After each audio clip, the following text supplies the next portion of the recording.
okurigira habarkwebembera uruganda rw'abasingo muri Yankore nibagira ngo ebyo buhangwa n'obunyakare bisisikire emyeto yazo mu murembe ekiri kubasa kumaraho uruganda rwabo. Leta bizubombero byo bisho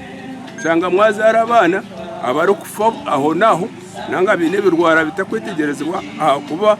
ukashwera mu nyanyako nanga ukashwerwa mu nyanyako ngweno uruganda kurumanya nkikuyamba kwerinde bizubunkebyo abo kuba abana bakurizibwa hamwe nore bakari twatuzubwa hamwe umwana akata kuzubwise ninga nyina wenka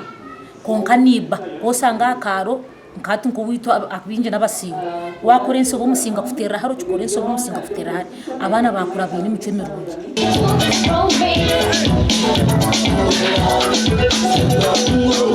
Abantu bajyanywe ntekateka y'abantu beshemerewe kuhinduka bakaruga mu miliyoni bimaraho ubuhangwa bwabashwe nkuritwe. Abasingo nimwe bategekirwa kubanza umurinkore yitu abo turi kwikiriza umuntu beba ryo mu kikari cy'abagari ubwo turukoreye bombi yandikirwe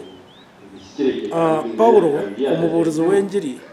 wandikire baruha nyingi umundaganesi akaba ari mu Yudaya konka yarhanga kweze kumweta no kumutorana ku mbuzi w'engiri yamutuma kuburura mu banyamahanga Gashoko Mike atwakira.